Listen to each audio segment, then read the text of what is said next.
Então, continuando aqui, a Managed Engine é a divisão de gerenciamento de TI da Zoho Corp, da Zoho Corporation, e tudo nasceu lá em 96 com a WebMS, a primeira aí do grupo, né, das divisões, e era focada, né, em internet das coisas. Então, aqui a gente já vem falando de um assunto que nos últimos anos tem tomado uma proporção de estar na moda, né, esse assunto de internet das coisas, a gente já vem falando desde 96. Em 2002, surgiu a necessidade de separar, devido à demanda sobre ferramentas de gerenciamento de TI, então nasceu daí a Managed Engine em 2002.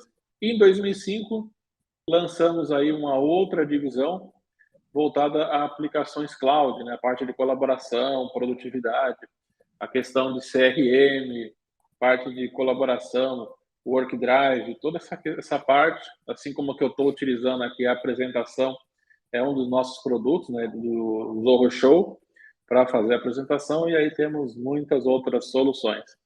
E no final de 2021, nasceu aí o Control, uma outra divisão voltada a software de orquestração de fluxo de trabalho. Então, aqui, uma ferramenta low-code que proporciona aí que as empresas tenham um gerenciamento do fluxo de trabalho sem a necessidade de ficar mexendo com códigos e tudo mais. Tá? Então, essa aqui é uma pequena introdução sobre o que a gente tem da empresa, para a gente fazer esse bate-papo.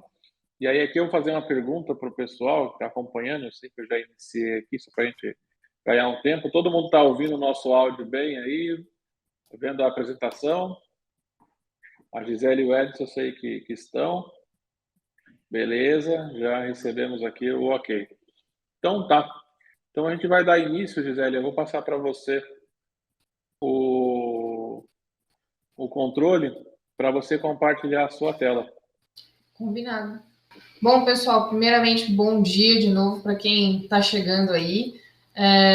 E queria agradecer a Manage, na pessoa do Tony Mar, pela oportunidade da gente estar batendo mais esse papo de novo, né? Uma série de papos online que a gente está realizando aí, eu, Edson, para a gente trocar ideias sobre LGPD, compliance, segurança da informação e ver o que a gente ainda pode implementar nas empresas. Então, montei uma apresentação mais breve para a gente puxar esse papo. Eu vou fazer acho que um bate-papo aí com o Edson no transcorrer da apresentação. Acredito que vai ter alguns pontos que ele vai puxar um gancho para o lado dele, né? E aí as perguntas a gente responde no final. Então, vocês podem ir mandando suas perguntas aí na caixa, que aí no final o Tony Mar vai dirigindo para a gente, ok? Então, vamos lá.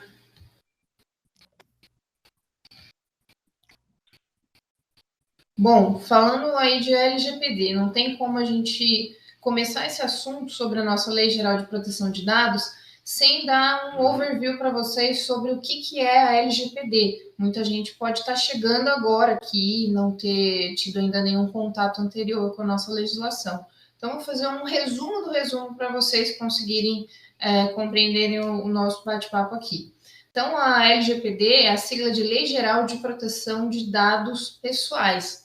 É a lei brasileira sobre proteção de dados pessoais e privacidade. Ela foi baseada no GDPR, que é o Regulamento Europeu sobre a Privacidade, mas ela tem características bem peculiares aqui da nossa legislação, tá? Ela entrou em vigor em setembro de 2020, foi publicada em 2018 e tivemos aí esse período de 2 anos para adequação das empresas e das pessoas, da sociedade como um todo, a essa nova lei. Só que a gente sabe que aconteceu um fator aí mundial que atrapalhou um bocado da nossa compliance, né, da nossa adequação à LGPD, que foi exatamente a pandemia. Então, a gente teve 2 problemas, 2 entraves muito grandes acontecendo juntos, que seria uma conformidade a uma lei extremamente importante, que é a LGPD, e a situação da pandemia acontecendo globalmente, e a gente também precisava lidar com isso. Então, um bocado da adequação à LGPD foi interrompida, foi deixada de lado, ou até foi feita de uma maneira assim incipiente, por conta das empresas também terem que estar lidando com a questão da pandemia, dos seus funcionários, e aí isso acabou se tornando uma prioridade, não tinha como, né? E o que exatamente visa a nossa LGPD? Qual é o principal objetivo dessa lei? Como o nome diz, é uma lei sobre privacidade, proteção de dados pessoais. Então, ela visa exatamente garantir a cada cidadão brasileiro, a cada residente no nosso país, os seus direitos básicos relacionados aos dados pessoais. Então, ela tem um viés de regulação, sim, ela auxilia a regulação do tratamento de dados pessoais com diretrizes bem específicas. Então, a gente tem medidas técnicas e medidas jurídicas a serem implantadas nas empresas para a gente fazer esse tratamento de dados pessoais de modo correto, tá? Ela define também princípios fundamentais para o tratamento de dados. Então, é uma lei que ela tem todo um guia, um arcabouço de finalidades, de princípios jurídicos, que se você não tiver condição de fazer toda uma adequação legal, se você ler a LGPD e pensar em implantar os princípios da lei que seja na sua organização, você já vai estar fazendo alguma coisa muito importante, tá? Ela também garante os direitos básicos aos titulares dos dados pessoais, que são as pessoas físicas ou pessoas naturais, como a lei diz. Então, o foco dessa lei não é pessoa jurídica, mas sim pessoa física. A gente fala de dados pessoais. E quem tem dados pessoais é a pessoa física, que é chamada de titular dos dados pessoais. Aí vocês devem estar pensando, bom, Gisele, então para minha empresa não se aplica a LGPD porque todos os meus clientes são pessoa jurídica. Tá certo? Não, não tá certo pensar assim. Por quê? Se a sua empresa só tem como clientes outras empresas, né, pessoa jurídica, você tem que pensar que você também possui os dados dos representantes dessas pessoas jurídicas. Então, você tem lá os sócios, os administradores, tem acionistas, se for o caso, e isso é o foco da lei também.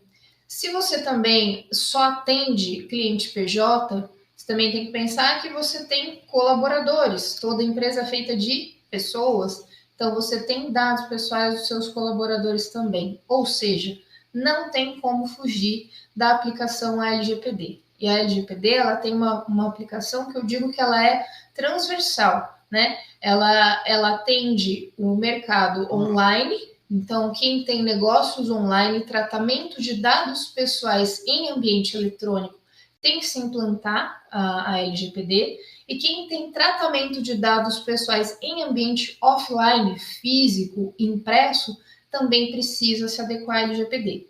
E ela também se aplica tanto para o mercado privado, né, empresas privadas, quanto para órgão público. Então, a gente tem aí o ente público, as administrações privadas, o meio online e o meio offline. Não tem como escapar. E se você for um prestador de serviço autônomo, uma MEI, ou na figura de uma EIRELI, que seja, você vai ter que aplicar LGPD no seu negócio também, mesmo sendo uma única pessoa, um único profissional que atua através de um CNPJ e tem relações com outras pessoas. Então, tem dado pessoal, tem aplicação da LGPD, tá? E aí, então, a LGPD coloca esses titulares dos dados pessoais no centro da discussão. A gente passa a ter muito mais poderes para questionar as empresas e os órgãos públicos sobre o tratamento dos nossos dados pessoais, tá? E, obviamente, né, um dos outros objetivos da lei é impor sanções para quem viola esse ordenamento jurídico. Tem algumas multas ali da LGPD, que elas são gradativas, então começa com uma simples advertência e pode chegar até numa punição extremamente alta, baseada na porcentagem de um faturamento de um grupo econômico. Então, a gente tem multas que podem acabar quebrando uma empresa, dependendo da situação e do porte dessa empresa. E, além da questão multa, a gente não pode pensar na LGPD só nesse sentido, né, no terrorismo, o valor da multa. Não é só isso. Havendo um incidente, um vazamento de dados pessoais, qualquer situação que acabe colocando a sua empresa em uma violação à LGPD, tem um ponto que pode acabar te prejudicando muito mais do que uma multa, que é a sua reputação, é o abalo institucional. O nome da sua empresa vai ser exposto, ele será publicizado, porque é até uma obrigação da LGPD também, a publicização dos incidentes. Então, essa publicidade dada à ocorrência, ao incidente que aconteceu com a sua empresa, vai colocar o nome da sua empresa ali na internet associado a esse incidente, esse vazamento. E isso pode impactar fortemente na reputação da sua empresa com o público, com o mercado, pode abalar até valores de ações, né? Acaba tendo um reflexo negativo institucional e financeiro para as corporações. Então, é muito importante a gente estar atento a isso e pensar em desenvolver não só a adequação à lei da maneira mais correta que for possível, mas desenvolver cultura de proteção de dados, cultura de privacidade dentro das organizações, conscientizar os colaboradores e ensinar. Isso tem que ser de dentro para fora, tá? Então, acho que esse é um dos pontos mais importantes da nossa lei. E falando aí, né, em pandemia e LGPD, que a gente teve que conviver com esses dois cenários ao mesmo tempo, a gente percebeu que nesse cenário de pandemia, onde todo mundo foi trabalhar remotamente, nós estivemos aí plugados 100% no mundo digital. Então, o trabalho remoto, que já era muito praticado, passou a ser basicamente a única opção por um bom tempo e para vários tipos de profissionais. E muitas pessoas, empresas, acabaram tendo que conviver com o trabalho remoto sem estarem preparados para isso, sem ter desenvolvido uma conscientização para isso, sem ter uma infraestrutura mínima adequada e também sem terem qualquer tipo de experiência, de orientação básica mesmo das empresas. Então, a gente foi jogado nesse mundo onde muitas pessoas não sabiam lidar. E aí surgem algumas necessidades. E a gente tem que pensar não somente em tecnologia, mas em segurança da informação e questões jurídicas para poder deixar a segurança da informação da empresa mais forte, para poder consolidar essas relações aí profissionais entre colaborador e empregado, entre a empresa e os clientes, deixar isso mais robusto, mais válido e seguro juridicamente para que a gente evite esses vazamentos. Então, o que a gente pode pensar em termos de alguns aspectos jurídicos aqui nesse ponto para a gente rever e tornar o nosso trabalho remoto mais seguro? Primeiro, né, fazer uma revisão completa de toda a nossa documentação jurídica básica que nós usamos para trabalhar. Então, os nossos contratos de trabalho com os trabalhadores que são CLT, eles foram revisados pensando no ambiente de trabalho remoto? Se não foram, a gente precisa rever isso, adaptar, inserir cláusulas específicas que falem sobre o trabalho remoto, questão de disponibilidade de tempo, de intervalo de jornada, de tempo de resposta do colaborador, de não acessar esse colaborador fora do horário do expediente, né? Porque a gente está ali na internet e você pode ficar mandando mensagem a todo momento para o seu colaborador, né? Isso também não pode acontecer mesmo no trabalho remoto. A gente também tem que pensar no segundo ponto ali, a revisão dos contratos de prestação de serviço para aqueles colaboradores que são PJ. Então, agora, a gente pode ter um cenário muito diferente, específico, com plataformas próprias no ambiente remoto, que esses colaboradores PJs também passaram a acessar. Então, são contratos que a gente também precisa rever. A gente também precisa rever os contratos de prestação de serviço com todos os nossos fornecedores, os desenvolvedores de sistemas, terceirizados, prestadores de serviço em geral. Porque se agora a gente migrou tudo ali para o online, a gente tem questões muito específicas dessas relações de trabalho, dessas relações comerciais. A gente tem um volume de troca de informações em ambiente digital muito maior do que a gente tinha antigamente. E a gente precisa pensar em blindar essa questão, tá? Então, aí, passando por item 4, a gente também precisa revisar os contratos com os nossos clientes. A gente precisa falar de sigilo e confidencialidade, de vazamento de informações, de tratamento de dados pessoais. Afinal de contas, como eu falei para vocês, por mais que a gente tenha um cliente que ele é PJ, alguém está representando essa PJ. Então, temos dados pessoais aí. Então, esses contratos também precisam ser revistos pensando na LGPD, pensando no tratamento de dados pessoais. Aí, continuando, a gente vai ter uma série de aditivos contratuais para serem feitos, para adaptar os contratos que a gente já tinha em andamento, né, para essa nova realidade do ambiente 100% remoto ou do ambiente híbrido. E aí a gente tem algumas questões muito específicas que precisam ser documentadas nesses aditivos contratuais. Tem a questão da LGPD, da conformidade à LGPD, se a sua empresa já está conforme ou está em adequação. A gente precisa ter um tópico para isso. E se sua empresa faz transferência internacional de dados? Se você tem um tratamento internacional de dados pessoais, então você precisa mencionar ali questões do GDPR também, tá? Continuando aí nessa revisão, né, de documentação jurídica, a gente precisa ter sempre termos de confidencialidade, né, ou NDA, a cláusula de acordo de sigilo. Para quê? Para que todas as pessoas envolvidas no seu negócio, elas estejam ali blindadas em relação a vazamento de informação, ao sigilo, para que elas compreendam a sensibilidade das informações que elas estão tratando e mantenham esse sigilo. Um termo de confidencialidade vai auxiliar a sua empresa não só a minimizar os riscos em relação ao vazamento de dados pessoais e outros incidentes, mas também vai te minimizar a incidência de problemas relacionados à concorrência desleal e vazamento de informação por um funcionário ou ex-funcionário. Evita que ele leve esse know-how ali da sua empresa para um terceiro, tá? Então, isso é muito importante, a gente ter termos de confidencialidade assinados desde o início de uma relação comercial, de negócio, parceria ou prestação de serviço, tá? E aí a gente continua falando de acordos de nível de serviço, SLA, né?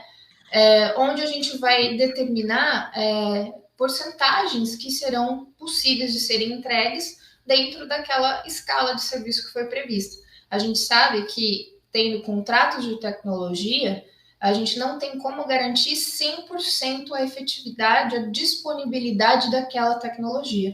A gente tem que pensar que vai haver alguma porcentagem ali de uma falha, que poderá ser uma falha técnica, que não teve culpa de qualquer pessoa. Então, a gente precisa colocar isso em métricas. O quanto que a empresa vai me pagar caso eu não consiga entregar o 100% previsto em acordo. E aí a gente vai ter faixas, né, de níveis de serviço que são entregáveis e as faixas de valores que vão ser pagáveis para isso. Tá? É muito importante a gente colocar cláusulas de SLA em contratos de tecnologia, porque isso faz toda a diferença. E aí, continuando, né, falando de vazamento de dados, aqui só para a gente fazer um brainstorming, tirar a poeira do cérebro, né, relembrar de alguns casos que surgiram na mídia aí nesses 2 anos em que a gente passou a conviver muito mais com o trabalho remoto e também com questões relacionadas à pandemia. Então, a gente tem ali notícias, né, de hackers que estão de olho em trabalhadores remotos de várias empresas. A gente viu o vazamento da Enel, que aconteceu aí nesse período, que foi muito grave, foi uma falha maciça.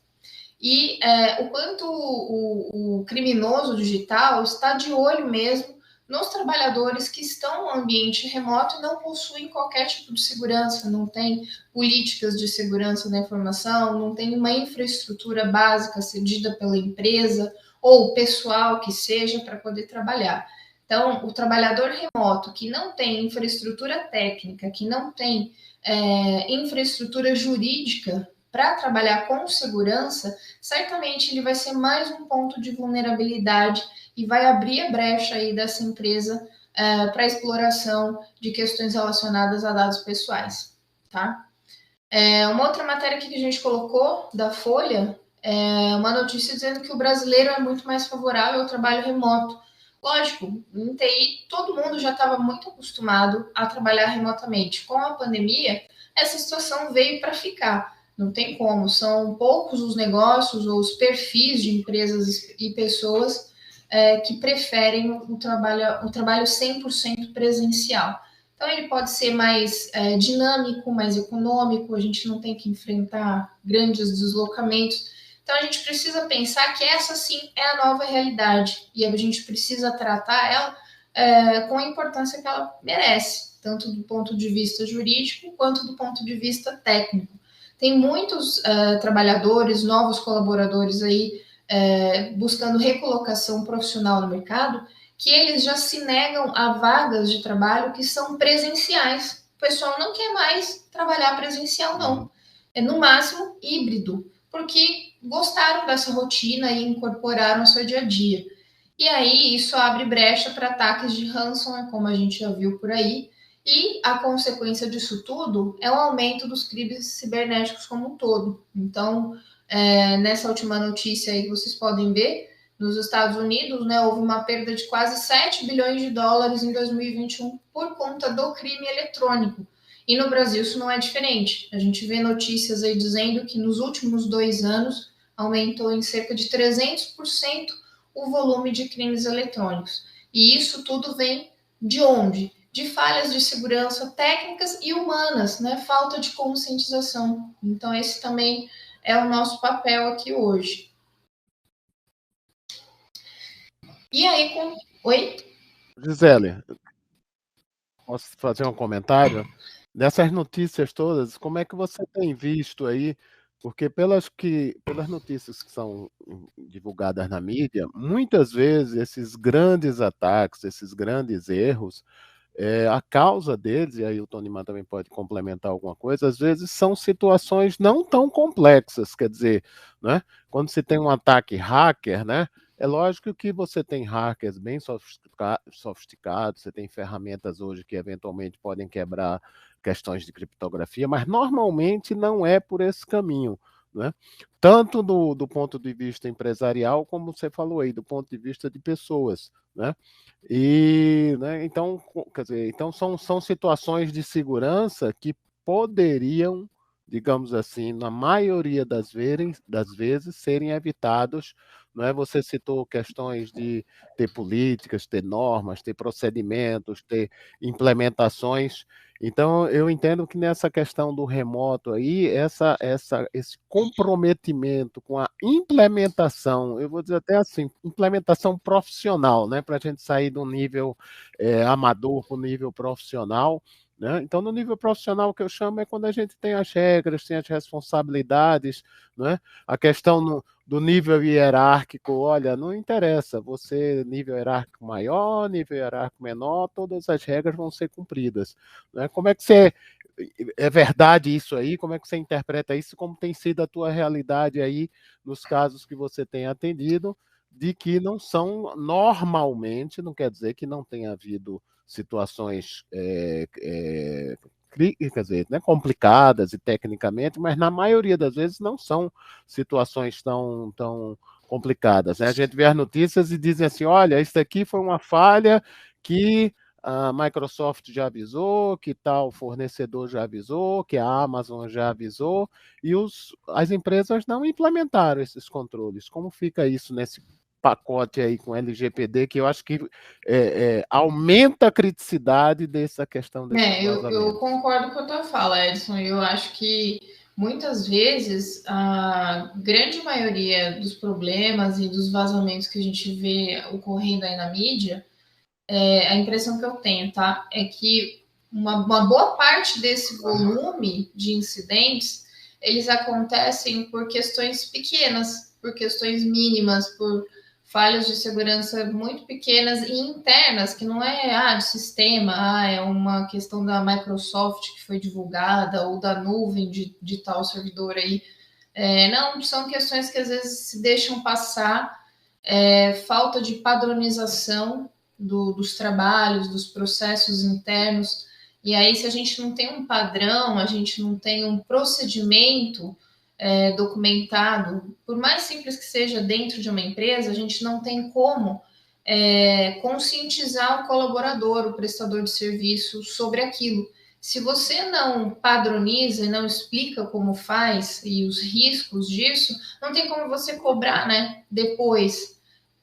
Aí esse colaborador não aprendeu como fazer corretamente, qual que é o nível de criticidade da atividade que ele está fazendo, o que pode acontecer, né? Qual que é a invasão de privacidade se ele pegar um banco de dados aí e fazer uma engenharia social e sair adicionando essas pessoas no LinkedIn, né? Ninguém explicou isso para ele, então ele pode achar que tudo bem, não tem problema. Aí a gente pensa, não, Jair, mas isso é óbvio.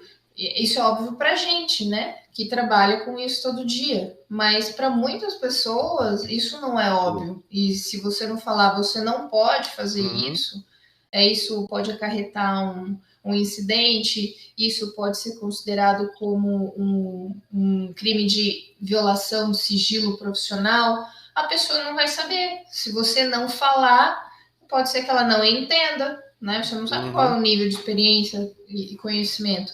E aí, o segundo ponto, se você não padronizar, não ensinar, você não vai poder cobrar depois, né? Então, como que você vai dar uma sanção para esse colaborador? Qual que vai ser a advertência? Se você não criou a regra lá atrás, não tem como você puni-lo agora, né? E aí, juridicamente falando, qual que é a consequência que a gente vê isso, né, no dia a dia?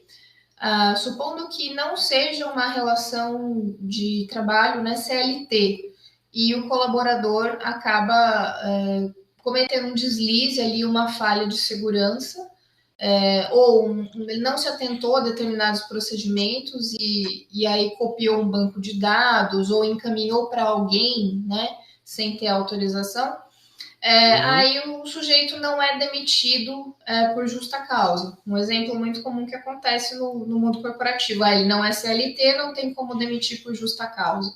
Tá, ok.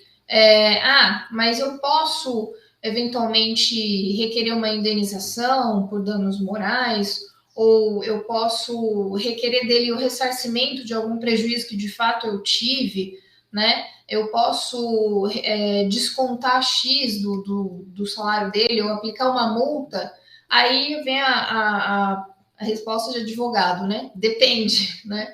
Tudo vai depender daquele padrão que você criou. Se você criou uma norma ou um procedimento, ou você tem um termo que seja assinado com o seu prestador de serviço, com o seu colaborador, em que você cria as condições de trabalho ali, as regras e determina as sanções, aí, de acordo com isso, você vai poder juntar essa norma em um processo judicial que seja e exigir isso desse colaborador. É como se a regra interna que você criou dentro da empresa, ela se torna um contrato entre todo mundo ali, né? Ela se torna uma nova lei. E aí isso você pode executar até judicialmente, dependendo da situação. Então, muitas empresas acabam ficando perdidas aí sem ter o que fazer, porque elas não têm esses procedimentos mínimos, né? Aproveitando o gancho aí que vocês levantaram, eu vejo que tem os dois lados, né? A questão da educação, você precisa apontar, mostrar que tem um controle e depois tomar as ações. Então, essa questão da política que não é implementada, ou de repente até né? Vamos pensar que a política foi implementada, mas a gente não teve ali uma educação do profissional, do colaborador, do terceiro, enfim, quem está envolvido no caso. E um outro ponto que eu tenho visto bastante nos bate-papos que eu tenho participado, inclusive até de um evento que eu realizei na semana passada,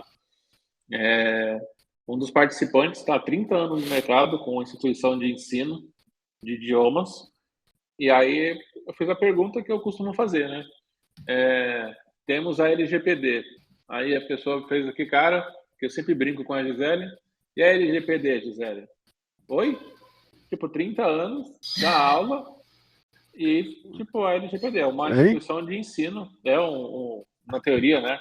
Não é um dos grandes players de educação, não é uma universidade, nada nesse sentido, mas também tem que se preocupar, mas é uma das fortes candidatas a aprender o que é LGPD da forma mais dura possível, né? Tem duas formas da gente aprender. ou da forma mais tranquila ou na dor. Então, possivelmente, vai ser na dor. Outro ponto que eu vi nesses últimos dias, um bate-papo bem interessante que eu tive em outro evento. Semana passada eu passei o tempo inteiro viajando em eventos, né? É a questão do famoso ransom as a service, que agora virou moda, tem bastante funcionário sendo coagido, sendo ali, né, sendo aliciado pelos hackers para cometer crimes internos. Você ganha ali uma bonificação que varia aí de 50 mil para cima. Então, você imagina, até a Gisele comentou aí no slide que tem crescido bastante os ataques aqui no Brasil. Aí vamos pegar um pouco da situação econômica do país. O pessoal passando fome. Você está ali um atendente de call center que geralmente tem um salário mínimo ali, algo nesse sentido. E você vê a possibilidade de ganhar 50 mil de uma vez só. Claro que a gente tem as fragilidades. E o usuário final, como a gente sempre fala, é o elo mais fraco que a gente tem na corrente, aí na cadeia desse processo. Então, se a gente não tiver algo bem estruturado, política bem definida, os acordos que a Gi comentou sobre a questão de contratos, para deixar claro se é um prestador de serviço, pode ser também. Quantos casos a gente não tem visto aí? Eu fiquei sabendo esses tempos atrás até que teve contrato de estágio em algumas empresas que o pessoal estava... Aí a Gisele pode comentar depois um pouco, quem foge do tema, mas é legal, que o estagiário tinha criado uma MEI para poder fazer o processo de estágio. Tá louco o pessoal fazer um negócio desse. Um estagiário criar uma MEI para poder receber o salário foge totalmente do sentido do programa. Deixa de ser estagiário, não tem nada a ver uma coisa com a outra. Então, assim, o pessoal não tem essa questão da política, ou às vezes é por mau caráter, ou querendo ser o esperto, né? Bancar um malandro na situação. E, por outro lado, aí a gente entra na questão de ter o ferramental propício para isso, porque você comentou aí, Edson, sobre a questão de alguém executar algo, etc. A gente sempre comenta, né, do mito que existe do usuário sem permissão nenhuma no ambiente. Mas um usuário sem permissão no ambiente, ele consegue extrair informações que aí não chega nem a ser uma brecha, uma falta de atualização, uma vulnerabilidade de sistemas operacionais ou da aplicação, que é o quê? Por exemplo, no caso da Microsoft, o próprio arquitetura do Active Directory, por exemplo, ela permite que um usuário simples, sem permissão nenhuma, consiga fazer leitura da estrutura do Active Directory. Então, eu poderia fazer um scan e falar quais são os usuários por query, quais são os usuários que fazem parte do grupo administrador. Magicamente, vai me retornar uma lista com todos os usuários que fazem parte dos grupos administradores. Isso consultando documentação do próprio site da Microsoft, porque é uma documentação para apoio aos administradores. E aí, com esse volume de informações, ferramentas que existem na internet, se eu entrar no GitHub da vida, que quem aí mexe com desenvolvimento está muito acostumado, consegue baixar um programinha, um módulo que faz um ataque de spray de senha no Office 365. Então, imagina, já baixa uma lista de senhas que a gente encontra facilmente hoje na internet, até incrementado pelo volume grande que tem de vazamento de dados. Então, o pessoal vai montando esse banco de dados de senha. Em 4, 5 minutos, está fazendo um teste na empresa para descobrir qual senha deu match. Aí você pega alguém que tem um acesso privilegiado, que está em um grupo administrador, você descobre que a senha da pessoa é metade do nome da empresa, o ano que está, né? Geralmente o pessoal tem esse costume. Então, aí você acaba vendo que não tem, em certos pontos, uma brecha relacionada à vulnerabilidade do sistema, mas na vulnerabilidade do ser humano, que é o mais fraco da situação. Então, é um conjunto de situações bem propícias, e essa fala da Gisele antes aí sobre os contratos, os acordos, é bem interessante, porque você pode ver na questão do trabalho remoto. É excelente. Porém, tem gente que não sabe utilizar não está preparado, aí eu digo como pessoa, não está preparada para trabalhar no ambiente remoto. Porque você tem o home office e você tem o home office, que às vezes o pessoal acaba fazendo um home office, esquece, o tempo de resposta muda. Então, assim, se você não está no escritório, o pessoal responde o tempo inteiro de forma rápida. Quando está em home office, o que acontece?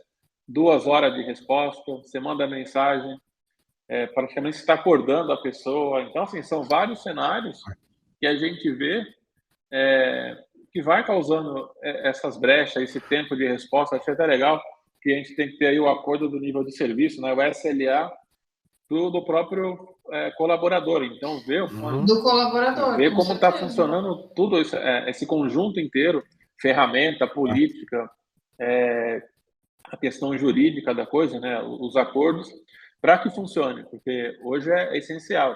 O trabalho remoto veio para ficar, mas a gente tem que repensar como funcionar. A empresa, Sim, Donimar, hoje todo mundo...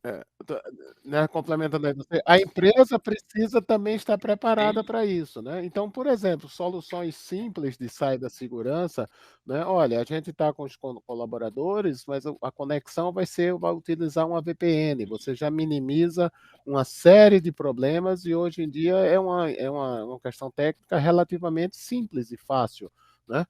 A maioria das empresas tem condições de sim, implementar isso, né? Então, você também tem, o colaborador tem que estar preparado para isso, né? A empresa também, e a questão do respaldo jurídico aí, né? Que eu estou vendo que o próximo slide aí com a área de saúde e e-commerce mexe com todos os negócios aí, talvez em alguns segmentos sejam mais críticos, né? Na hora que você pensa em saúde, né? Se vazar um dado numa área financeira é ruim para a empresa, mas numa área de saúde é ruim para a empresa, e aí entra na questão da LGPD. Acho que a doutora Gisele vai eu não voltar a sei se eu vou falar dar isso aí. spoiler aqui do que a Gisele vai falar, mas são situações que a gente tem os compliances específicos para cada um. Na área da saúde, a gente tem regulamentações, a parte de Isso, turismo também, enfim. Na área isso. da saúde, se vaza um dado, você tem ali a informação do paciente. Imagina, vazou o dado de alguém e aí a pessoa tem uma doença crônica. O que pode sofrer? Vou dar um exemplo para vocês, coisa besta, mas relacionada ao turismo. Eu estava lá fazendo o evento no quarta, quinta e sexta da semana passada, e eu, né, como todo mundo, né, bom blogueirinho, né, a gente às vezes tenta postar alguma coisa, um story no Instagram, né, para mostrar onde que está ali participando e tal.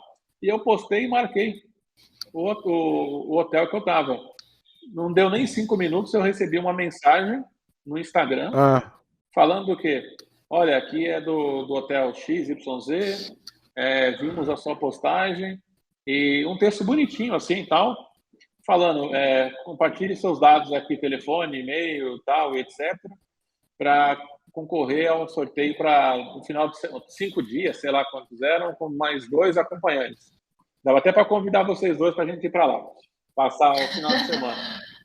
Olha que beleza. Meus dados já foram vazados. Então, assim, nenhum dos dados que pediram são dados que não são públicos. Deu 2 minutos, chegou no meu SMS, eu falei, vamos ver onde que vai, né? Porque eu entrei na página fake e não tinha nenhum seguidor, não tinha nada. Eu falei, tá bom, vamos lá, vamos ver onde que vai. Deu 2 minutos, eu compartilhei o meu telefone e recebi um SMS com o link para reset da senha do Instagram. Olha E só. aí eu voltei. Era golpe. Não, era o golpe, tá aí, né? Cai quem quer. Cai quem quer. Aí eu voltei e aí tava a mensagem do cidadão lá, né? Não precisa clicar no link, basta tirar um print. Aí eu falei, você quer que eu te mande um print da tela da sessão de reset da minha conta do Instagram? Bacana só a iniciativa do golpe, mas eu vou usar isso aí nos próximos eventos que eu tenho como exemplo. Aí o cara falou, deu risada e falou, beleza então. Parecia aquelas cenas que a gente vê do cara negociando com um golpista e falando aquilo falso sequestro. Mas, assim, são situações críticas. A Gisele deve ampliar esse debate para a gente, mas se não tiver a conscientização dos envolvidos, política bem aplicada e ferramentas, né, parte tecnológica, para dar o respaldo para todas as áreas, a gente acaba ficando numa situação que a gente já viu nos últimos debates que a gente realizou. Por que tal empresa sofreu esse tipo de ataque. O que levou? Então, é isso. Eu acho bem importante a gente falar desse assunto, né, tocar nesse ponto, porque a LGPD, ela tem um viés, assim, que para mim, ele é tríplice, né? Então, se a gente pensar num triângulo, a gente tem as três pontinhas desse triângulo ali. Uma é tecnologia, a segunda seria a segurança da informação e a terceira seria o jurídico. Então, não dá para a gente implantar a lei pensando só no jurídico. Então, aí é onde a gente vê uma série de advogados tentando fazer tudo sozinho para adequar seus clientes à LGPD e só pensando com cabeça de contratos. Ah, LGPD é rever contratos. Não é só isso, não. Isso é uma fatia da LGPD que o advogado consegue fazer numa boa. Mas a gente tem a questão das políticas, das normas, dos procedimentos, questão de revisar um site adequadamente para aquele seu cliente que atua num determinado nicho muito específico. Aí a gente tem a parte de tecnologias, dependendo do porte da sua empresa, você vai ter que investir em tecnologias para dar continuidade a essa adequação da lei que você está fazendo. Não adianta você instalar um software e falar, estou compliance com a LGPD, pronto, acabou e vou tomar água de coco na praia. Não vai funcionar assim, né? E não adianta só pensar na segurança da informação sem pensar do lado jurídico, ou só do lado jurídico, revisar os contratos e esquecer da SI e da parte de infra. Então, a gente tem que ter esse viés tríplice mesmo e conscientizar as pessoas. Aí sim, acho que a gente vai atingir o melhor nível, né? E aí a gente também precisa falar de nichos de mercado, né? Não é só LGPD, não é só GDPR, se você atua com tratamento internacional de dados. Nós temos aí uma série de normativos específicos de acordo com a área de atuação de cada empresa. Então, se a gente tem uma empresa que trabalha ali na área da saúde, desenvolve aplicativos para empresas de home care, um exemplo, imagina a massa de dados pessoais que a gente tem nesse app que tem funções ali de home care. Eu tenho os cuidadores cadastrados, eu tenho os idosos, eu tenho alguém, um tutor, um responsável por esse idoso, que seja. Eu posso ter dados médicos ali, prontuário, receita de medicamento. Então, eu posso unir um app teoricamente simples. Eu tenho uma massa de dados extremamente sensível e uma coleta contínua de dados pessoais. Então, certamente, essa empresa, esse aplicativo, que é da área da saúde, vai ter que seguir orientações muito específicas da ANPD e da Anvisa. E aí, se eu for para a área de comércio eletrônico, né, e-commerce, marketplace, eu vou ter questões específicas também para olhar para o meu negócio. Tem uma massa de dados ali financeiros, dados pessoais, endereço, muito sensível. E dependendo do porte desse e-commerce, eu vou precisar nomear um encarregado para poder fazer a ponte entre a minha empresa, os titulares dos dados e a ANPD. E aí, se eu sou uma empresa que está mais associada à área de recursos humanos, eu sou uma dessas empresas que faz recrutamento e seleção de pessoas. Imagine só a gama de dados pessoais que essa empresa tem. Por quanto tempo ela fica administrando esses dados? Né? Porque algumas coisas do seu currículo profissional são atualizáveis e pode estarem desatualizadas, mas alguns dados pessoais eles são perenes, né? Seu CPF. E aí, com o seu CPF, uma empresa dessa tem um vazamento de dados, onde isso vai parar? Né? Se a gente juntar com senhas e tudo mais, né? Então, a gente tem uma massa de dados aí muito crítica na base dessas empresas e isso está em constante mudança.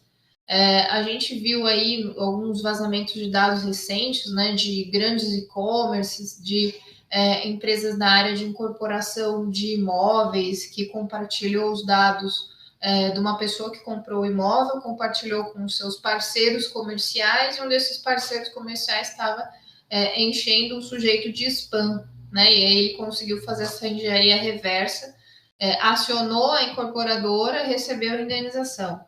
A gente também tem uma decisão recente aí do TJ de São Paulo na área da saúde, que uma mulher grávida, fez exames laboratoriais em um determinado laboratório e durante ali a gravidez ela veio a perder o bebê espontaneamente, né, por conta de um problema de saúde. E aí então ela sofreu um aborto espontâneo, não estava mais grávida e meses depois ela recebeu uma propaganda de um laboratório com o qual ela não teve qualquer relação, falando de congelamento de cordão umbilical e tal. E ela achou isso muito estranho, porque ela não teve qualquer contato com esse laboratório e passou a questionar: como vocês tiveram acesso aos meus dados? E nem grávida mais eu estou, né?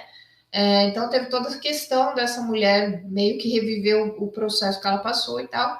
E também acionou o laboratório judicialmente e obteve indenização por danos morais aí na faixa de R$10.000, porque o laboratório, através do qual ela fez os seus exames, repassou para um terceiro não autorizado os dados pessoais clínicos dessa paciente. Veja, é muito grave.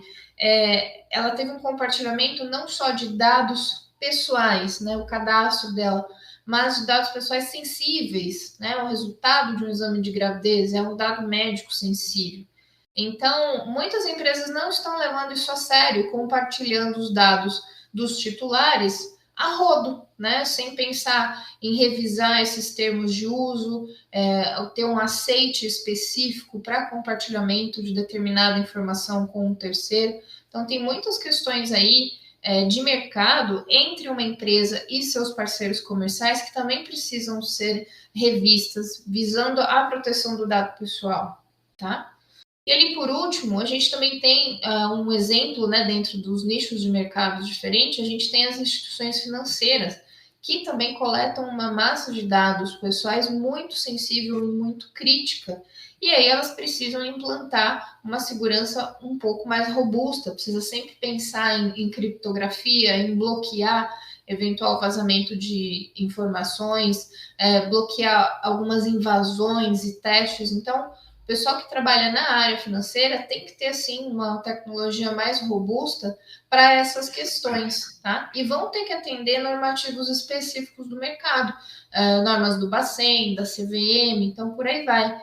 Então, a gente precisa pensar sempre fora da caixa, não é só LGPD, GDPR, a gente tem todo o nosso ordenamento jurídico para aplicar nas nossas relações ali, nas nossas empresas, e também ordenamentos específicos dos nossos nichos de mercado que a gente vai ter que atender, tá? A compliance, ela precisa ser geral.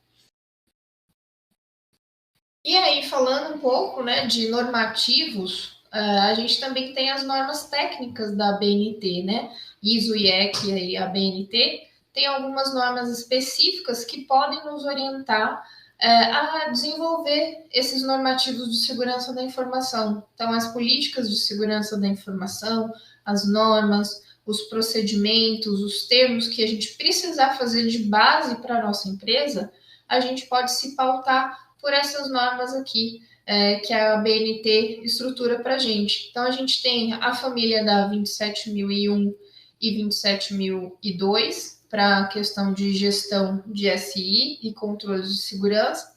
E a gente tem uma de 2019, que é 27.701, que fala especificamente sobre gestão da privacidade da informação. Então, essa 27.701, ela é muito bacana para a gente trabalhar em associação com a LGPD também, tá?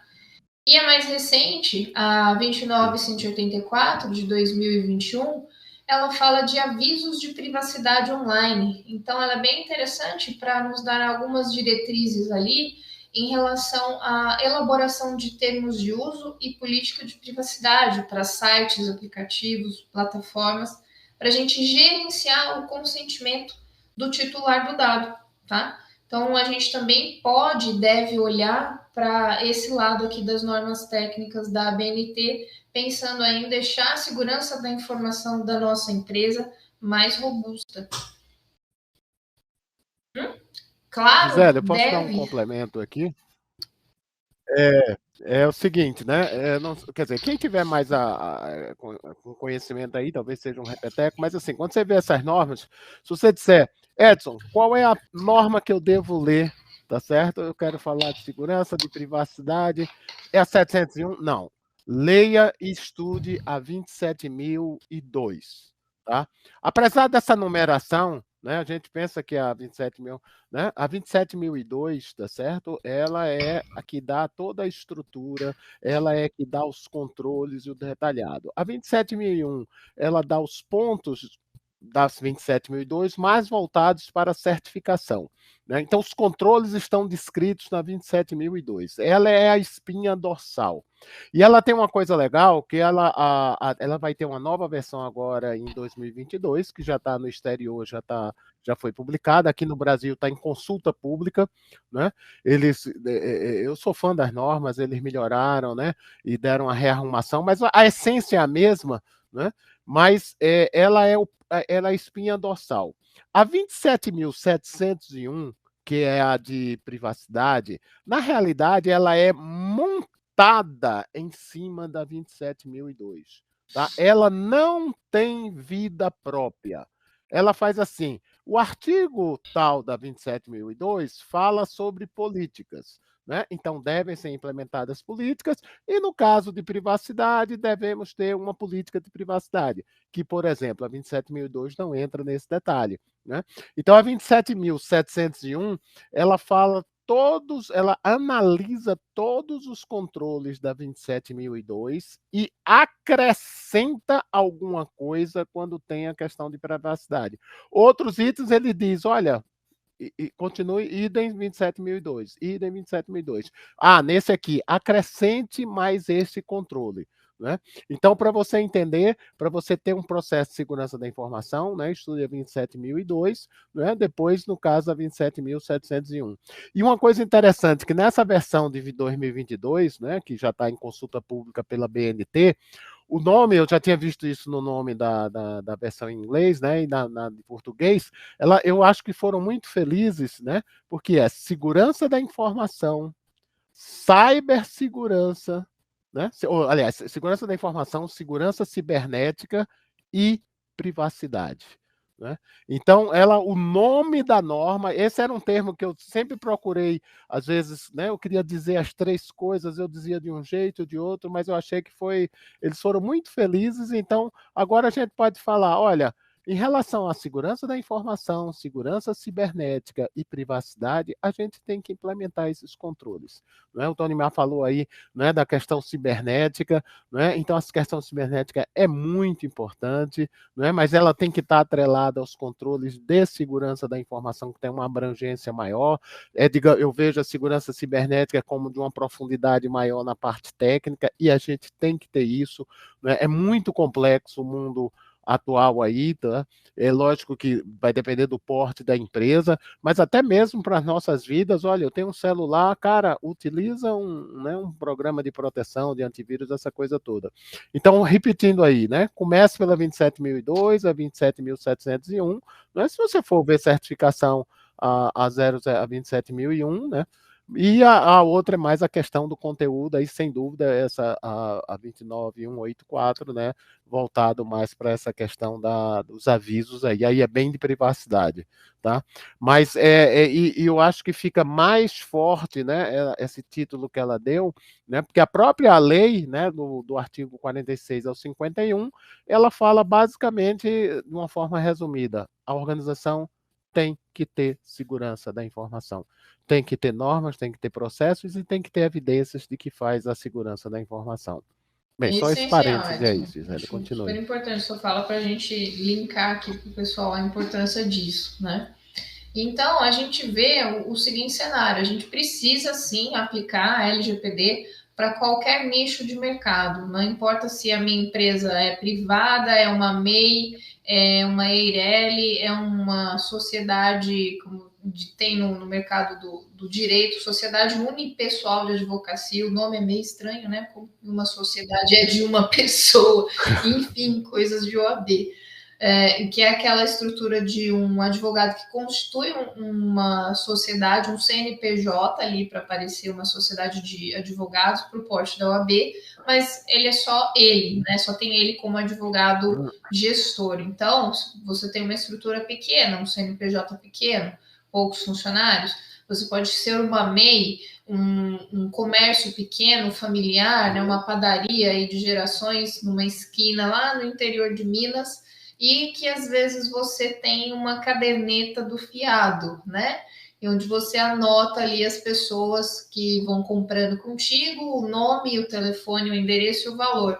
Isso é um tratamento de dado pessoal, né? Tem nome, tem o endereço, tem um telefone, tem o valor que ela está me devendo. É um tratamento mínimo de dados pessoais no meio físico. Então, a gente também precisa pensar que isso não deixa de ser tratamento de dado pessoal e, então, eu preciso aplicar uma certa segurança. Como que eu posso fazer uma segurança de uma caderneta do fiado, né? Guarda numa gaveta com uma chave, uma determinada pessoa que vai poder acessar. Então, eu gosto de usar esse exemplo, por mais rudimentar que ele seja, para a gente entender a necessidade da LGPD estar aplicada a qualquer tipo de negócio, qualquer tamanho, perfil de empresa, e seja um negócio totalmente online, uma startup de um aplicativo que começa no meio digital e ela só existe na internet, ou seja, de uma empresa gigante, robusta, com várias filiais, com escritórios físicos, né, e com trabalho remoto, híbrido, enfim, precisamos aplicar a LGPD em todos os nossos negócios, seja público, privado, pequeno, médio, grande, online ou offline. E qual que é aí o outro lado da LGPD? O que ela pode trazer de benefício para mim, para minha empresa, além dessa questão, poxa, mais uma obrigação para eu cuidar, né? Não, tem um outro lado muito importante, a gente já falou lá no começo, ela vai desenvolver o que a gente chama de cultura de proteção de dados, criar cultura de privacidade e proteção de dados na sua empresa, isso é muito importante. Com isso, você vai conseguir demonstrar o compromisso da sua empresa com os seus clientes, com os seus consumidores, usuários, com os seus fornecedores e colaboradores.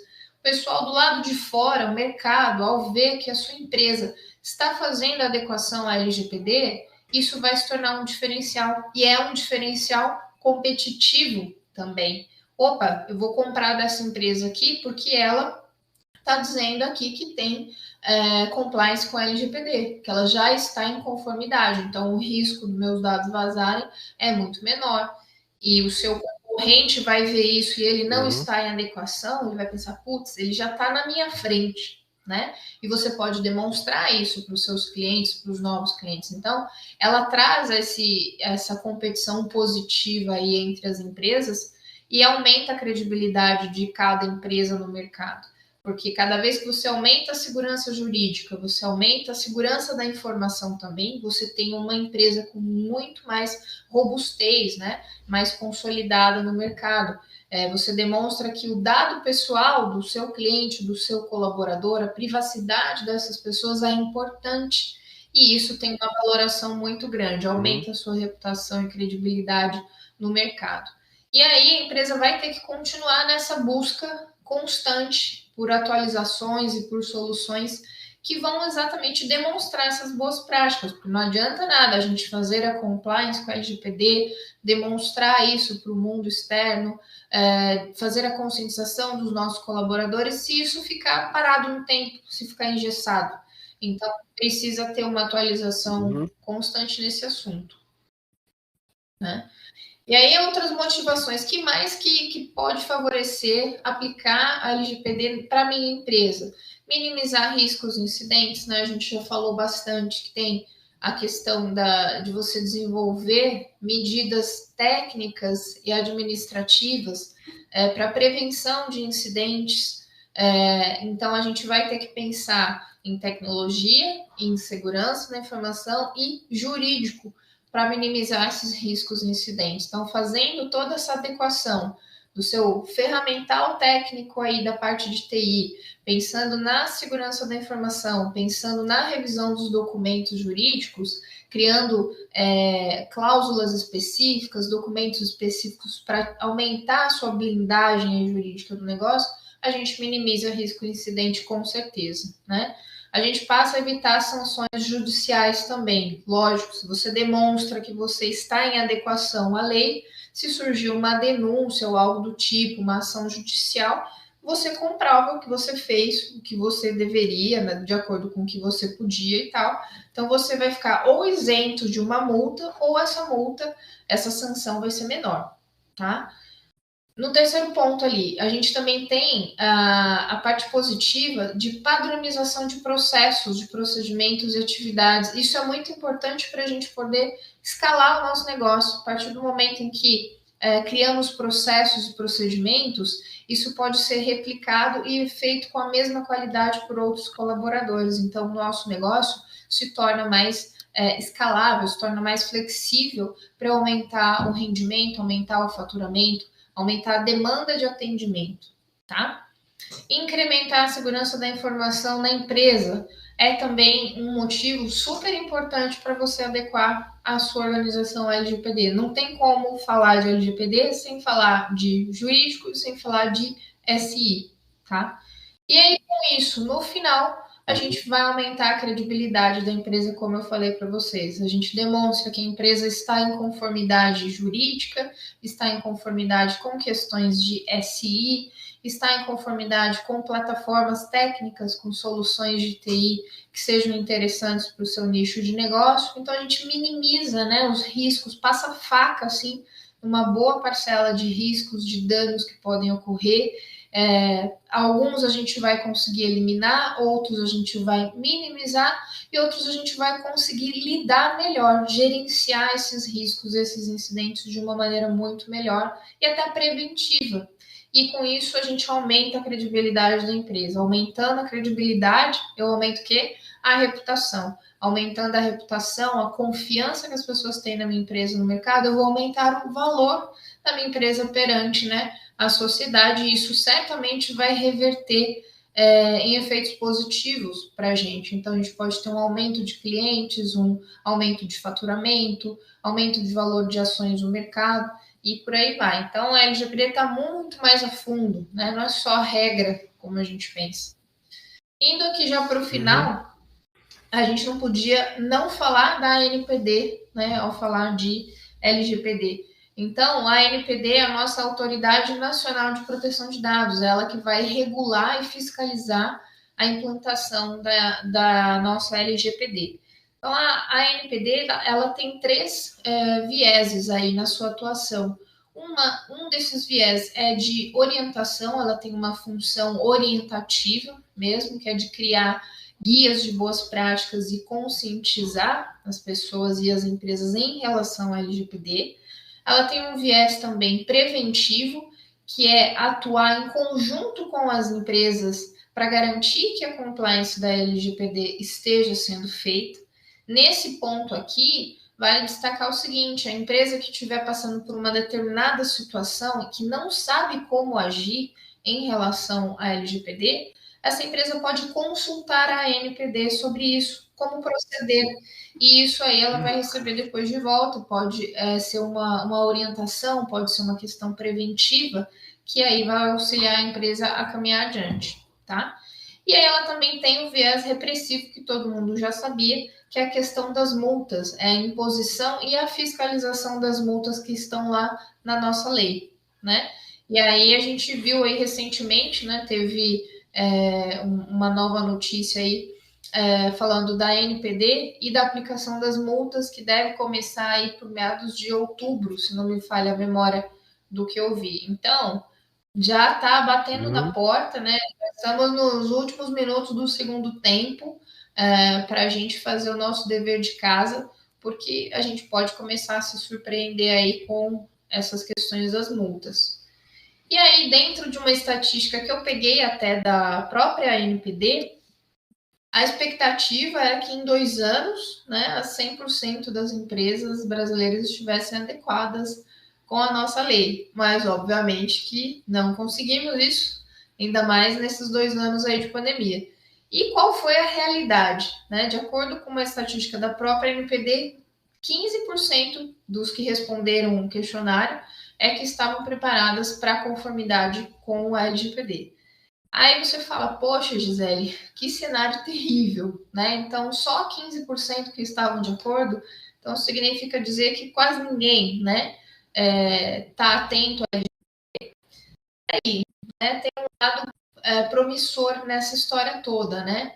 15% só estava em adequação, mas vejam só, né, esse outro lado dessa estatística. 48% das empresas que foram entrevistadas disseram que tem um orçamento alocado já para a LGPD, ou seja, já pensaram nisso, estão pensando nisso. 57% contam ou pretendem contar com uma consultoria externa para a aplicação da LGPD. E 19% investiram em softwares para facilitar a gestão de governança de dados, o que é muito importante. Então, eu acho que, por mais que a gente não esteja num cenário ideal de compliance com a LGPD, a gente está caminhando para um cenário positivo, onde a gente já tem muitas empresas lidando com a LGPD, se informando, tentando entender o que é e como, e por onde e como começar, né? Que eu acho que isso é o mais importante.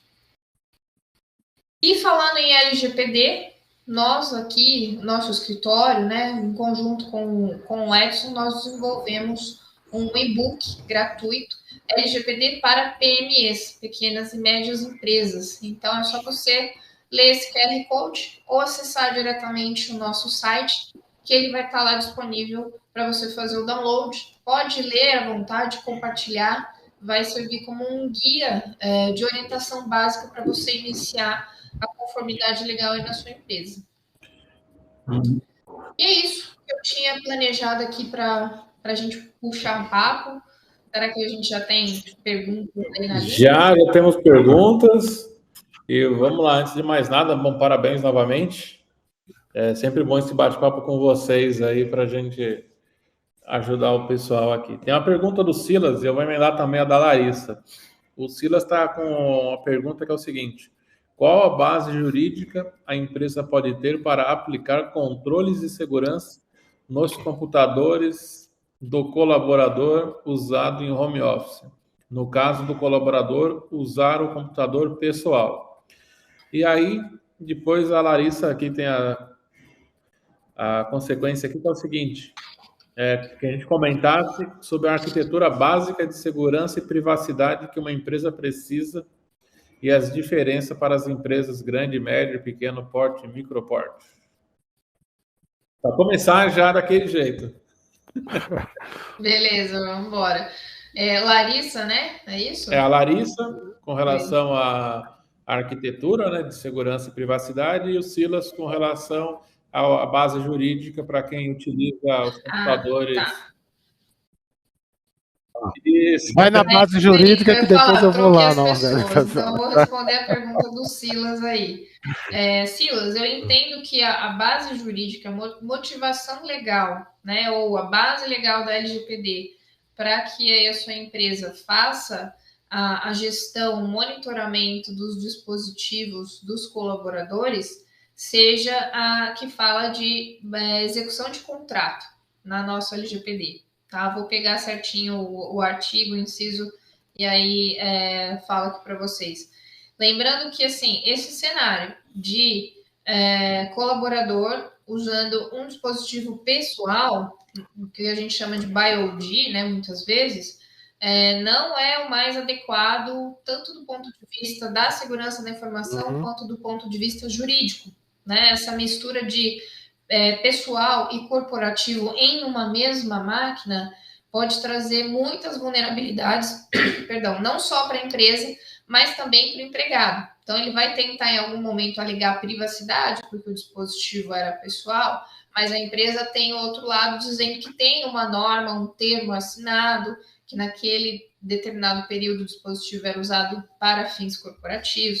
Então, essa situação, ela dá margem para muita discussão. E isso não é nada interessante nem para o colaborador e nem para a empresa. Então, o ideal seria mesmo, se possível, separar os dispositivos, né? O pessoal só do colaborador, a empresa não tem acesso, e o dispositivo corporativo, aí sim, a empresa faz o monitoramento com um termo, com um aviso prévio e tudo mais, tá? Lembrando que, assim, indicar a base legal da LGPD é uma visão, tá? Eu entendo que nesse caso seria execução de contrato, porque a empresa tem um contrato com esse colaborador, seja um contrato CLT ou um contrato de prestação de serviço, tá?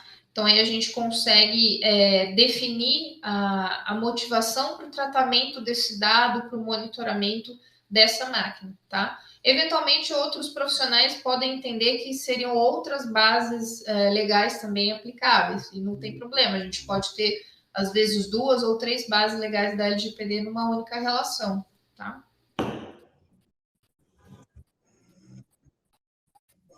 Ok. Toda Posso sua. pegar agora a bola? Bem, eu botei também a pergunta aqui da Larissa. Larissa, olá. Larissa é uma pessoa que trabalha conosco na NTT Data, né? Especialista aí, por isso deu essa pergunta bem, né, forte aí, né? O seguinte, tá?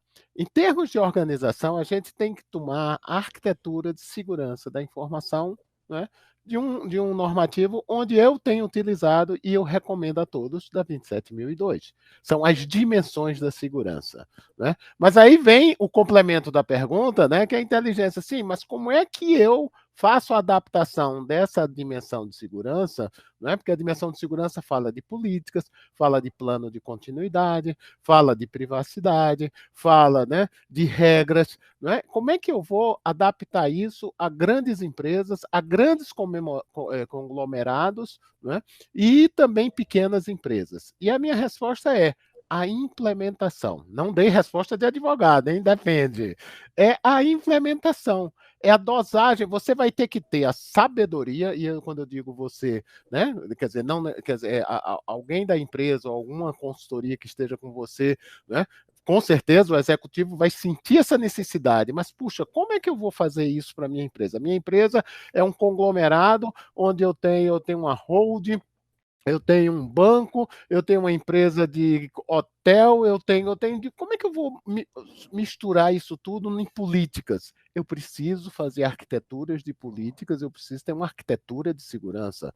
Né? Se eu sou uma empresa de prestação de serviço, por exemplo, de tecnologia, eu também preciso ter minha arquitetura. Eu sou uma empresa de tecnologia brasileira, eu sou uma empresa de tecnologia mundial, eu tenho que analisar também as regras lá da minha matriz. Né? Então, às vezes, a gente dá suporte, uma empresa dá suporte a cliente, né? Não precisa ser tão grande, mas uma empresa de tecnologia, a gente teve até esse caso, né, Gisele, num trabalho anterior que a gente fez, que é dizer, não, a gente não acessa o dado pessoal, sim, mas você não acessa, não dá suporte à base de dados dele quando dá problema, era uma empresa que dá suporte à base de dados, sim. Então, tecnicamente, você tem capacidade de ver os dados pessoais dessa base de dados. Então, você vai ter que ter regras para isso. Não é? Então, a implementação é que vai ser o grande diferencial. E eu diria o pulo do gato. Então, você vai ter que ter, né, ou contar com alguém com experiência para saber como é que eu vou implementar, para dar a dosagem certa. Porque numa empresa, eventualmente, digamos, de menor porte, você talvez não vá ter a quantidade enorme de políticas que você precisa numa empresa média de grande porte, mas você precisa ter uma questão de políticas, porque, inclusive, você tem várias empresas de pequeno porte, você tem startups que prestam serviços, por exemplo, para bancos. Eu digo o exemplo de banco porque é o segmento mais rigoroso, ou, por exemplo, na área de saúde. Né? Então, se um grande hospital, né, se um grande vai utilizar serviços de uma startup aí, essa startup vai ter que ter o mesmo patamar de segurança desse hospital ou dessa instituição financeira, que, por sua vez, tem exigências do Banco Central. Né? A gente vendo algumas experiências aí, né? Um executivo de uma pequena empresa, mas só a gente tem poucas pessoas, eu digo sim, tem poucas pessoas, mas ainda bem que você tem grandes clientes. Ele prestava serviço para um grande cliente, né? E ele fazia sessões com algum segmento bem específico de clientes de alta, né, alta rentabilidade aí, né, fazia sessões de o que eles queriam. Então, vocês estão tratando com dados sensíveis, dados pessoais, e você vai ter que ter o mesmo patamar de um grande banco. Evidentemente, a implementação vai ser diferente, mas você vai ter que ter esse patamar e essa regra. Né? Então, você tem que demonstrar, independente do teu porte, que você adaptou a segurança da informação, e aí pegando a norma, né? Adaptou a segurança da informação, a cibersegurança e a privacidade para o teu porte de negócio e para o teu tipo de negócio. E aí eu vou terminar esse bloco aqui, né? Isso que eu estou falando, até com a pergunta do doutor Gisele confirmando, porque eu entendo que numa hora que tem um problema, né, isso for levado para o judiciário, o juiz vai levar muito em consideração, e a própria LGPD coloca, né? A empresa tem que demonstrar a boa-fé, tem que demonstrar as evidências, tem que demonstrar que não foi negligente organizacionalmente. Eu gosto muito de usar esse termo, né? A empresa não pode ser negligente organizacional. Né? Um artigo recente que eu coloquei no LinkedIn, eu coloquei, olha, plano de continuidade de negócio é responsabilidade do CEO, do maior executivo da empresa. Evidentemente, ele não tem noção, às vezes, do que é isso, mas ele tem condições, né, de contratar alguém, ou contratar uma consultoria para implementar. É a mesma coisa, se uma empresa não paga um determinado imposto, é responsabilidade dele. Ele tem que contratar alguém, que seja um financeiro adequado, que tem que conhecer essa confusão de impostos, seja lá qual for o segmento que ele tenha. Não tem sentido uma empresa de grande porte deixou de pagar determinado imposto aí. Né? Então, eu respondendo aí, resumindo, vai ser a implementação, para que caso chegue a uma situação de ir ao judiciário, você, como empresa, você demonstre que você tomou os seus cuidados e fez aquilo que deveria fazer. Muito bom. Gisele, pode. Sim, tem outras completar alguma também. Coisa, Gisele?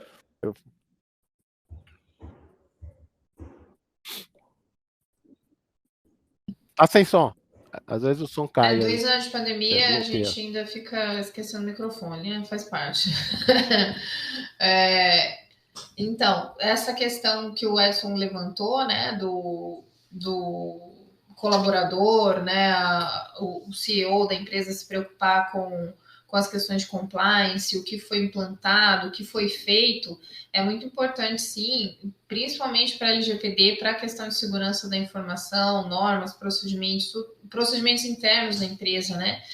Demonstrar que, de fato, foi feita toda uma trilha de atividades, de entregáveis, de treinamentos, a empresa fez todo o que pôde, mesmo assim aconteceu um vazamento. Ok, pode ocorrer, mas se ela conseguir demonstrar que ela implantou a LGPD da melhor forma, com a melhor maneira que ela podia, isso vai ser considerado. E aí, certamente, vai diminuir o valor de multa, de indenização que ela vier a ter que pagar, ou até ela pode se isentar disso, né? Teve uma ação judicial que ficou bem conhecida, eu não lembro se é do Sul, que era de um sindicato, né, que ingressou... uma cooperativa. Eram cooperativas, né? O sindicato contra a cooperativa. E teve duas situações, né? Uma que foi feliz e outra que ela conseguiu. Foi bem isso mesmo, uma situação que era um sindicato, uma cooperativa, e 2 processos semelhantes, né? Mesma questão LGPD. Em um, a cooperativa, o sindicato, agora eu não me lembro qual que era a figura, conseguiu comprovar que implantou tudo que podia, fez toda a compliance que tinha, e aí ela se isentou de pagar multa, de pagar indenização. O juiz entendeu que ela fez, de fato, tudo o que pôde e que foi aí uma eventualidade, um risco do negócio, um risco que estamos todos aí correndo também pelo simples fato de estarmos na internet, né? E aí, na outra situação, não. A organização foi obrigada a pagar a multa, a indenização. Então, assim, vejam que esse tipo de situação, eu brinco quando eu dou aula, né? Processo judicial, compliance, é igual MMA, é igual no UFC. Não deixe na mão do juiz. Não deixe a decisão na mão do juiz, porque você pode perder, né? Então, vai entrar na valoração dele ali, se de fato você fez o que você podia, né? E conseguiu comprovar. Então, é melhor a gente não deixar para o juiz decidir aquilo que a gente consegue resolver antes. Muito bom. Pessoal, mais perguntas? Vi que o Silas aqui já respondeu agradecendo, Larissa, ok, também. Vocês compartilharam aqui, Gil, eu vi que você compartilhou a cartilha e o e-book. Mais alguém tem alguma dúvida sobre esses pontos? O momento é agora de aproveitar esses dois aqui batendo um papo com a gente. Inclusive uma pergunta que não tem nada a ver com tecnologia ou jurídico, mas um dos participantes pediram aí se era possível compartilhar, depois a gente faz isso aqui, o LinkedIn de vocês para networking. Tá? Se vocês autorizarem, sim. a A gente compartilha. Eu posso estar aqui. A gente compartilha depois aí também. É mais. No LinkedIn pode procurar Edson Fontes, Edson, né, com I, tá? Eu não estou com o link aqui, mas é relativamente fácil aí. Eu tenho todo o prazer de ter contato aí com todos vocês, e a gente tem escrito, né, se vocês acessarem lá o meu LinkedIn, também como da doutora Gisele, né, mas artigos a gente tem uma característica de compartilhar muito, né, o que a gente tem de conhecimento para que isso aí ajude a todos, né? E antes da outra pergunta aí, eu complementaria que uma coisa que está sendo muito forte nas empresas, porque eu me lembro quando a gente começava a falar esse assunto, né, Gisele, falava muito, olha, a NPD vai multar, a NPD vai multar, e a NPD ainda não multou, né, e as coisas andaram. E eu acho que um drive aí forte para isso foi o seguinte, foi para quem você presta serviço, né? Então você presta serviço, as empresas que você, né, presta serviço, elas começaram a exigir, e aí entra numa cadeia, né? Porque eu peço para já exige de mim, Tony, quer dizer, entra aquele círculo, né, de exigir, porque agora, como tem aquela questão da responsabilidade solidária, né? Não sei se o termo é esse aí, né? Então, se eu estou em parceria com alguém, tá certo? Eu tenho que garantir que esse alguém que está parceiro, ele também vai ter que estar no meu nível, né? Então isso aí fez com que, no meu entendimento, as empresas aí subiram, e aí, né, quando se fala diferencial competitivo, eu já tive experiências, né, eram com médias empresas, mas algumas médias empresas que já tinham uma boa estrutura, né? Quer dizer, então quando vinha algum cliente exigir, a gente rapidamente conseguia responder as questões. As empresas até, puxa, vocês responderam, normalmente o pessoal fica enrolando, né? Não, porque isso, não. Às vezes às vezes a empresa pedia uma política específica que não se tinha, mas já se tinha a maioria, e eu acho que isso é um diferencial competitivo para você como prestador de serviço. E é uma forma de você avaliar também os teus prestadores de serviço, né? Tá? Então, eu acho que o nível de rigidez e o nível de detalhamento vai depender do tipo de negócio. Eu acho que, por exemplo, um hospital, né, área de saúde que trata com dados muito sensíveis vai ter que ser muito rígido. A área financeira também, porque tem questões com o Banco Central, né, que a coisa é bem rígida. Outras áreas pode ser menos rígida, mas as empresas faz parte desse ecossistema de segurança aí. Deixa eu ver aqui se alguém tem mais alguma pergunta. Pessoal, fique à vontade. E até comentando aqui, enquanto o pessoal bola alguma pergunta aí, em paralelo a tudo isso que a gente discutiu, né, sobre a parte jurídica com a Gisele, a questão de política de segurança com o mestre Edson e tudo mais, contar um pouco para vocês que a Managed Engine consegue, né, ajudar vocês com a parte de ferramentas para ter fechar esse ciclo, né, que a gente tem o embasamento jurídico, o embasamento da política, né, que a gente precisa ter essa questão documental, processual, para garantir ali que o que a gente tem que atingir de objetivos, e a gente conta aí com um portfólio de mais de 60 soluções para auxiliar vocês nesse processo. Uma das soluções que a gente tem para isso é o nosso Log 360, né, da Managed Engine, que é uma solução focada aí na parte de compliance. Ele é, além de um CIEM, tem toda a parte de controle de governança para você conseguir atingir os seus compliance, como SOX, GDPR e outros, então de uma forma muito mais simples. E como a gente comentou no início, né, a questão de quem está um hacker aliciando um usuário, ou um usuário está fazendo alguma coisa indevida, como a gente consegue pegar isso? Então a gente tem a solução e ela consegue analisar essa mudança de comportamento, tanto dos usuários quanto da aplicação. Uma base de dados que foi criada, movida, enfim, a gente precisa estar antenado para tomar as ações. Então, é um ciclo. Então, aconteceu alguma coisa, identificou, vamos notificar o jurídico para o jurídico tomar uma ação referente a isso. Ou até mesmo para revisar aí a nossa política de segurança. Então, a gente tem aí um conjunto de soluções que vão ajudar a compreender e a simplificar a adoção, né, dessa questão toda de compliance de uma forma simples, não precisa ser tão difícil só a parte da Gisele, né, Edson? De falar o jurídico aí que tem o que depende da vida. Mas o resto precisa ser complexo. Bem, Eu compartilho, né, o conhecimento aí através de livros aí que eu tenho publicado, mas como você falou de política, eu tenho um livro, Políticas de Segurança, Políticas e Normas para a Segurança da Informação, né, onde eu trato essa questão. Foi até um trabalho que ajudou bastante o meu trabalho de dissertação de mestrado, a questão da estruturação, né, de políticas, de normas, de procedimentos.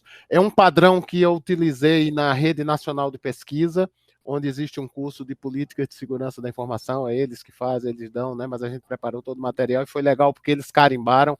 A Rede Nacional de Pesquisa é ligada ao governo federal, mas é um órgão independente aí, tá? Mas nesse livro aí eu trago 30 exemplos de políticas e normas e regulamentos, tá? Ainda não tem políticas de privacidade, né? Que a gente não estava preocupado com isso, né? Mas políticas de privacidade, né? Também tem outros exemplos. Mas assim, eu sempre digo o seguinte, pessoal, né? Quer dizer, quando você vê uma política de uma empresa, um regulamento, tomem como base para você ver que pontos foram tratados, porque o regulamento da tua empresa tem que ser alfaiate. Né? É uma roupa de alfaiate que vai servir para você. Né? De repente você vai ver, puxa, aqui ele está falando de trabalho remoto. Minha empresa não trata de trabalho remoto. Né? Pode ser uma questão, eu não vou tratar disso. Aqui ele fala de um ponto sobre a questão disso. Opa, isso aqui realmente eu não estava tentando. Então, leiam, né? Eu falo da questão do livro, que eu publiquei aí, mas tem outros livros também, mas eu acho que de exemplo de políticas, acho que ele é o único. Né? Mas você vê políticas aí, compartilha nas empresas, essa coisa toda. Tome por base isso, para que você tenha referências para fazer a sua política, para fazer o seu regulamento na sua organização. Como também você precisa ter esses regulamentos para depois você poder aproveitar essa tecnologia, como o Tony Mar falou aí, né? Quer dizer, então você tem a tecnologia, mas a tecnologia precisa ter, olha, assim, mas em que regras eu vou? Né? Aqui eu tenho um super carro, sim, mas você quer ir para onde? Né? Eu comprei um super carro, ótimo, né? Eu vou ter conforto, eu vou ter segurança, eu vou ter. Mas onde você quer ir? Você precisa. Os regulamentos, eu entendo, pessoal, terminando aí, que eu sei que já está chegando no fim do tempo aí, eu entendo que os regulamentos é quem faz o link da governança corporativa com a governança de segurança, com a governança de tecnologia, com a gestão de segurança. Né? Porque quando uma direção, um corpo diretivo, quando um conselho de administração aprova uma política, aprova um regulamento, ela está fazendo governança corporativa. Tá? E aproveitando aí, eu agradeço aí a audiência aí, a gente está sempre disponível. Agradeço também a NTT Data, onde eu estou agora exercendo a função de evangelista de cibersegurança, né? Uma função nova aí, mas a gente continua em termos de segurança da informação e a NTT aí também disponível aí para ajudar quem precisa aí nas implementações. E outros temas aí, né, que você falou dos ambientes, quem sabe a gente começar sobre metaverso, sobre essas coisas todas aí, né? Porque como é que fica a LGPD, né? Diz que teve já um caso de assédio, né? Como é que fica essa questão toda aí, né? Então, cenas para os próximos capítulos. Aí para próximos encontros. Bom, obrigado. Gisele, quer falar aí suas considerações finais? Eu vi que o pessoal está bem tranquilo com as perguntas e até aproveitando, todo o conteúdo que a gente comentou aqui, a Gisele vai disponibilizar depois a apresentação que a gente vai compartilhar com vocês, ela vai fazer aí alterações. Esse conteúdo que a gente passou aqui no chat, a gente vai enviar para cada um participante também, então fiquem tranquilos, vocês estarão assistidos aí com relação ao conteúdo. Isso aí. Bom, pessoal, eu vou passar depois o PDF para o Tony Mar, desse material aqui que a gente conversou em cima disso, né? Eu vi aqui que o Ricardo Pereira diz que não está conseguindo baixar, eu vou ver qual que é o problema que está dando lá no nosso site. E aí, Ricardo, me manda um e-mail que eu te encaminho o PDF da cartilha de trabalho remoto. Caso alguém também queira aproveitar a onda, manda um e-mail para mim que aí eu passo o PDF para vocês fazerem o download, depois a gente arruma lá no site. E queria agradecer o mestre Edson, é sempre muito bom trocar ideia contigo, falar com você é muito bom. A gente teve a oportunidade de trabalhar alguns projetos de compliance juntos aí, foi muito legal, foi uma jornada muito boa. E, Tonimar, muito obrigado pelo convite, pela mediação aqui. Pessoal, obrigada pela participação. Se não fossem vocês aí, a gente não ia estar aqui, né? Então, é sempre muito bom poder contribuir um pouquinho, né, para o pessoal tirar as dúvidas desses assuntos que às vezes são tão difíceis, tão complexos, né? E quem está gerenciando uma empresa não sabe por onde começar. Então, acho que poder puxar esse fio da meada e auxiliá-los nisso, com a expertise técnica aí do Tonimar, é muito bacana. Também faz parte da nossa missão de vida ali, auxiliá-los, compartilhar esse conhecimento. E aí, caso alguém tenha problemas aí na implantação da LGPD, está perdido, não sabe por onde começar, manda um e-mail para a gente, vamos conversar, a gente pode auxiliar vocês aí nessa jornada também. Muito obrigada. Pessoal. Legal. Pessoal, muito obrigado. Eu que agradeço Tonimar, vocês, gratidão, como Tonimar, sempre, pelo aí, bate-papo convite. super rico. A gente sempre se passa aí do tempo, porque é um tema bem interessante, a gente gosta muito do que a gente fala. Eu acredito que tenha sido bem proveitoso para o pessoal que está participando com a gente. E fiquem ligados aí que vem mais pela frente. Um grande abraço a todos, se cuidem e até a próxima. Tchau, tchau. Tchau, tchau, pessoal. Até mais. Tchau, até mais. Um abração.